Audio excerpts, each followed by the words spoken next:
brief, troubled time, 1888 to 1897. Oba Overamen sat upon the throne when the British came in 1897. They did not come as friends. They sent spies, slithering into our sacred Hegel festival, a time of deep spiritual cleansing, when our Oba was in seclusion. They violated our sacred rites, and for that, they faced our justice. Then came Captain Henry L. Galway in 1892 with his honeyed words of a treaty of protection. We knew their lies. They had used the same deceit on Lagos, on Opobo, stealing our lands, controlling our trade. Galway wrote of his visit, his impatience, his arrogance. He complained of waiting, of the heat, called our Oba unreasonable. But they came in military uniforms, to a king already scarred by the treachery of their kind. Oba Overamen was right to be wary, but Galway had already decided to paint him as difficult, to justify their invasion. They surrounded us, attacking our neighbors, isolating us. Then, they wove tales of human sacrifice, lies to justify their war in 1897.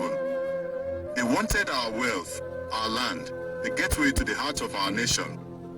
In January 1897, Acting Consul General James Phillips sent a letter to Overamen, requesting permission to visit Benin City, ostensibly for peaceful trade negotiations. The Oba, already wary of British intentions, declined, citing the sacred Hegel festival when the Oba was fasting and praying to his ancestors, during which foreigners were forbidden from entering the kingdom. However, Phillips pressed on despite not receiving approval from his leadership in England. He gathered a small group of officers, armed with rifles, and over 200 African carriers and marched toward Benin. The Benin Massacre. On January 4, 1897, Phillips and his party approached Benin, despite the Oba's warning. However, Benin's chiefs and warriors, anticipating an imminent attack, had prepared an ambush. They struck swiftly and decisively, killing Phillips and 6 other British officers in what became known as the Benin Massacre. Of the original party, only 2 British officers and a few African carriers managed to escape the carnage. The massacre shocked the British Empire, and the loss of its officers became a rallying cry for revenge. However, from the perspective of the Benin people, this was a necessary defense against what they saw as an impending invasion. The kingdom's warriors had protected their sacred city from foreign encroachment. The British, however, saw the event as a challenge to their imperial authority, and it gave them the pretext they needed for full-scale military action to take over Benin.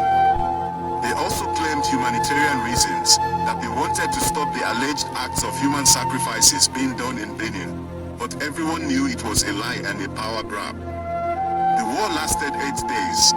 8 days of bloodshed, of destruction. They had their big guns, their cannons, and we were overwhelmed. They captured our city, slaughtered our people, and the survivors fled, broken. They looted our palace, our homes, our workshops, our shrines. They stole our art, calling it pagan, and burned our city to the ground. More importantly, the British sought to send a clear message to the rest of Africa. The empire would not tolerate the killing of white British officials, and any kingdom that did such would be crushed. They were consumed by envy, stealing our treasures, which now adorn their museums.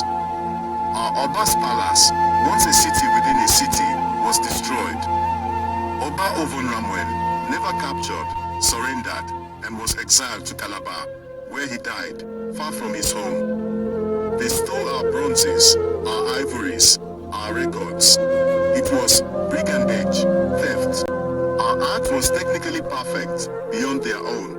When we asked for the Idia mask for Festac, they demanded £3 million in Festac 77. A Benin bronze head, stolen from our very heart, was sold for a fortune. Despite their cruelty, our glory endures. Our artifacts are prized across the world. Our Obaship, ancient, respected. Benin was made part of Nigeria, but the pain, the injustice, it remains. A wound that time cannot fully heal, a scar upon our soul. Benin City, the cradle of black civilization.